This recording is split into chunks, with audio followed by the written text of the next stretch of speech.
ഇത്രയും നാൾ അതിജീവിതമാർ രാഹുൽ മാങ്കൂട്ടത്തിലിനെയും ഫെന്നി നൈനാനെയും വേട്ടയാടിയെന്ന് അവർ പറയുന്നു. എന്നാൽ ഇനി അങ്ങോട്ട് തിരിച്ചുള്ള മറുപടിയായിരിക്കും തങ്ങളുടെ ഭാഗത്തു നിന്നും ഉണ്ടാവുക എന്ന് രാഹുലിൻ്റെ വക്കീൽ തന്നെ കഴിഞ്ഞ ദിവസം പറഞ്ഞതിൽ നിന്ന് വ്യക്തമാണ്. അങ്ങനെ രാഹുൽ മാനനഷ്ട കേസുമായി മുന്നോട്ട് പോകുമെന്ന് പറഞ്ഞതിൻ്റെ തൊട്ടു പിന്നാലെ തന്നെ ഫെന്നി നൈനാനും മാനനഷ്ട കേസിൽ ഊന്നി തന്നെയാണ് നിൽക്കുന്നത്. അതും മറ്റാർക്കുമെതിരെയല്ല, അതിജീവിതയ്ക്കെതിരെ. ഒരു രാഷ്ട്രീയ ലക്ഷ്യത്തോടു കൂടി തങ്ങളെ വേട്ടയാടുകയായിരുന്നു അതിജീവിത എന്നും അവർക്ക് പിന്നിൽ മറ്റു പലരുമുണ്ടെന്ന് ചൂണ്ടിക്കാട്ടി തന്നെയാണ് ഫെന്നി നൈനാൻ രംഗത്തിറങ്ങിയിരിക്കുന്നത്. രണ്ടും കൽപ്പിച്ചുള്ള നീക്കം തന്നെയാണ്. വ്യക്തിഹത്യയ്ക്കും ഭീഷണിപ്പെടുത്താനും ഉള്ള ഒരു ശ്രമം കൂടിയാണ് നടത്തുന്നത്.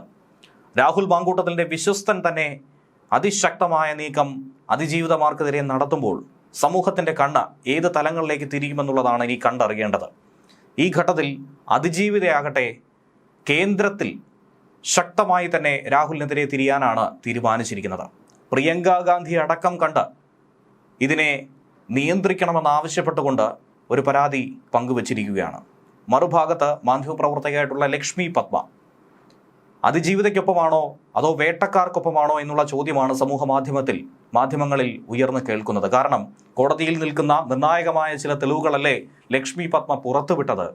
ഏവർക്കും പരിഹസിക്കാനുള്ളൊരു വകുപ്പ് കൂടിയല്ലേ ലക്ഷ്മി പത്മ അങ്ങനെ പങ്കുവെച്ചത് എന്ന് ചോദിക്കുകയാണ് രാഹുലിൻ്റെ ആരാധകർ. അങ്ങനെ അടപടലം കാര്യങ്ങൾ തലകീഴായി മറിയുന്ന ഒരു കാഴ്ച കൂടിയാണ് കാണുന്നത്. രാഹുൽ മാങ്കൂട്ടത്തിൽ MLA-ക്കെതിരായിട്ടുള്ള ബലാത്സംഗ കേസിലെ മൂന്നാമത്തെ അതിജീവിതയ്ക്കെതിരെയാണ് ഫെന്നി നൈനാൻ മാനനഷ്ട കേസ് ഫയൽ ചെയ്യുമെന്ന് പറഞ്ഞിരിക്കുന്നത്. നീതിപൂർവമായൊരു നടപടിയാണ് അതിജീവിതയ്ക്ക് വേണ്ടതെങ്കിൽ പോലീസിന് പരാതി കൊടുക്കുകയാണ് ചെയ്യേണ്ടത്. തനിക്കെതിരെ കോൺഗ്രസ് നേതാക്കൾക്ക് പരാതി നൽകേണ്ടതുണ്ടോ എന്നാണ് ഫെന്നി നൈനാൻ പറയുന്നത്. അപ്പോൾ അതിൻ്റെ ലക്ഷ്യം മറ്റു പലതുമാണ്. തനിക്കെതിരെ വ്യാജ പ്രചരണം നടത്തിയ ഈ അതിജീവിതയ്ക്കെതിരെ പത്തനംതിട്ട SP പരാതി കൊടുത്തു എന്നാണ് പറയുന്നത്. രാഷ്ട്രീയ ലക്ഷ്യങ്ങൾ കൊണ്ടാണ് കോൺഗ്രസ് നേതാക്കൾക്ക് അതിജീവിത പരാതി കൊടുക്കാൻ തയ്യാറെടുത്തത്. താൻ അതിജീവിതയുടെ പേര് വിവരങ്ങൾ സമൂഹ മാധ്യമത്തിലൂടെ പരസ്യപ്പെടുത്തിയിട്ടില്ല. ആരാണ് സ്വകാര്യ ചാറ്റുകൾ പുറത്തുവിട്ടത്?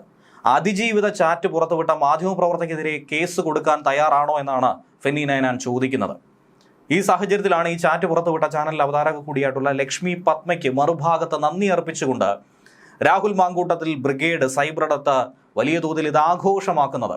മൂന്നാം അതിജീവിത സാമ്പത്തിക സഹായമൊന്നും നൽകിയിട്ടില്ലെന്ന മാങ്കൂട്ടത്തിൻ്റെ അവകാശവാദത്തെ പൊളിച്ചെടുക്കാൻ വേണ്ടിയായിരുന്നു ലക്ഷ്മി പത്മ ചില വാട്സപ്പ് സന്ദേശങ്ങൾ, ചില പർച്ചേസിംഗ് ഹിസ്റ്ററികൾ, അതിൻ്റെ സ്ക്രീൻഷോട്ടുകൾ അടക്കം പുറത്തുവിട്ടത്. എവരും പരിഹസിക്കുന്നു. ഷാംപൂ വാങ്ങിയതിൻ്റെയും ചെരുപ്പ് വാങ്ങിയതിൻ്റെയും ഒക്കെയായുള്ള ഈ ലിസ്റ്റ് കണ്ടതിന് ശേഷം. എന്തായിരുന്നാലും ഈ ചാറ്റ് പുറത്തുവിട്ട ലക്ഷ്മി പത്മയ്ക്ക് നന്ദി അറിയിക്കുകയാണ് രാഹുൽ ആരാധകർ. രാഹുലിന് പലതവണ പണം അയച്ചതിൻ്റെയും സൺസ്ക്രീൻ അടക്കം അയച്ചു നൽകിയതിൻ്റെയും രേഖകൾ എന്ന പേരിലായിരുന്നു ലക്ഷ്മി പത്മ ഈ ചാറ്റ് പുറത്തുവിട്ടത്. പക്ഷേ അതിൽ ചില തീയതി മറച്ചിരിക്കുന്നു. രാഹുലിനെ സംബന്ധിച്ചൊരു പിടിവള്ളിയായി മാറിയതും അതൊക്കെയാണ്. കാരണം പീഡനം നടന്നതിന് ശേഷം സൺസ്ക്രീനും ഷാംപൂവും അടക്കം അതിജീവിത എന്തിന് രാഹുലിന് അയച്ചു കൊടുത്തു? ഒരു ബലാത്സംഗക്കാരനെ എന്തിനാണ് വീണ്ടും അതിജീവിത സംരക്ഷിച്ചത്, ഇത്രയധികം കെയർ ചെയ്തത്? ആ ചോദ്യം തന്നെയാണ് ഏറെ പ്രസക്തമാകുന്നത്. ബലാത്സംഗം ചെയ്ത ആൾക്ക് പാരിതോഷികം നൽകിയെന്ന തരത്തിൽ ഈ കാര്യങ്ങൾ വളച്ചൊടിക്കപ്പെടുന്നുണ്ട്. അങ്ങനെ അതിജീവിതയെ ഇത്രയും നാൾ പിന്തുണച്ച ഒരു വിഭാഗം ആളുകൾ രാഹുലിൻ്റെ പക്കലും ശരിയുണ്ടെന്ന് വിശ്വസിക്കുന്ന തലത്തിലേക്ക് കാര്യങ്ങളെ കൊണ്ട് ചെന്നെത്തിച്ചു. ലക്ഷ്മി പത്മ പുറത്തുവിട്ട ഈ ചാറ്റുകൾ രാഹുലിന് തന്നെ അനുകൂലമായി മാറിയിരിക്കുന്നു. അതിജീവിതയ്ക്ക് ഒരു തിരിച്ചടിയായി മാറുന്നു എന്ന് വേണം മനസ്സിലാക്കാൻ. ശരിക്കും അതിജീവിതയെ രക്ഷിക്കാനിറങ്ങിയ ലക്ഷ്മി പത്മ ഫലത്തിൽ രാഹുലിനെ രക്ഷിക്കുന്ന തരത്തിലേക്ക് കാര്യങ്ങളെ മാറ്റിയെടുത്തിരിക്കുന്നു.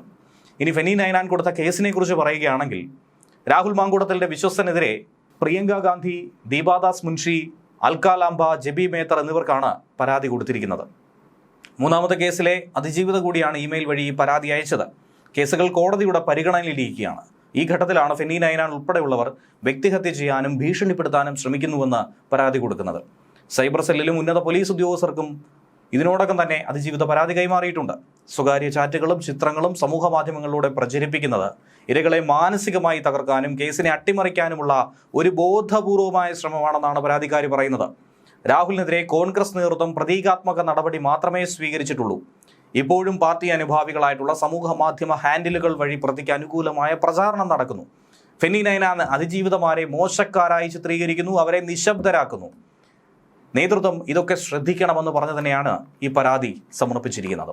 സ്വന്തം പാളയത്തിലെ ജനപ്രതിനിധികൾക്കെതിരെ അതിഗുരുതരമായ പീഡനാരോപണങ്ങൾ ഉയർന്നപ്പോൾ അവരെ സംരക്ഷിക്കാൻ വേണ്ടി നെട്ടോട്ടമോടിയവരാണ് LDF നേതൃത്വം. സ്വന്തം പക്ഷത്തുള്ളവരെ വെള്ളപൂശുകയും രാഷ്ട്രീയ എതിരാളികളെ വേട്ടയാടുകയും ചെയ്യുന്നത് ശുദ്ധമായ ഇരട്ടത്താപ്പാണെന്നും വിവിധ പറയുന്നുണ്ട്. തങ്ങൾക്കെതിരെ നിൽക്കുന്ന ശബ്ദങ്ങളെ ഇല്ലാതാക്കാൻ ഭരണകൂടം നിയമത്തെ ആയുധമാക്കുന്നു. അന്വേഷണം തീരുന്നതിന് മുൻപേ ശിക്ഷ വിധിക്കാനും അയോഗ്യനാക്കാനും ഇറങ്ങിത്തിരിക്കുന്നത് രാഷ്ട്രീയ വെറി മാത്രമാണ്. ജനാധിപത്യത്തിൽ ജനവിധിയാണ് വലുതെന്ന് സർക്കാർ ഓർക്കുന്നത് നന്നായിരിക്കുമെന്നും വിവിധ ബാബു പറയുന്നുണ്ട്. വിവിധയുടെ ഫേസ്ബുക്ക് പോസ്റ്റിന്റെ പൂർണ്ണ രൂപം ഇങ്ങനെയാണ്: രാഹുൽ മാങ്കൂട്ടത്തിനെതിരായിട്ടുള്ള നീക്കം അത് രാഷ്ട്രീയ പ്രതികാരത്തിന്റെ അശ്ലീല മുഖം എന്നാണ് കുറിക്കുന്നത്. പാലക്കാട് MLA രാഹുൽ മാങ്കൂട്ടത്തിനെ അയോഗ്യനാക്കാൻ സർക്കാർ നടത്തുന്ന നീക്കങ്ങൾ ജനാധിപത്യ മൂല്യങ്ങളോടുള്ള വെല്ലുവിളിയാണെന്ന് പറയാതെ വയ്യ. ഈ നീക്കം തികച്ചും അപലപനീയവും രാഷ്ട്രീയ ശത്രുതയുടെ ഏറ്റവും മോശമായ ഉദാഹരണവുമാണ്. നിയമപരമായ ചില വസ്തുതകൾ കൂടി വിവിധ കുറിക്കുന്നു.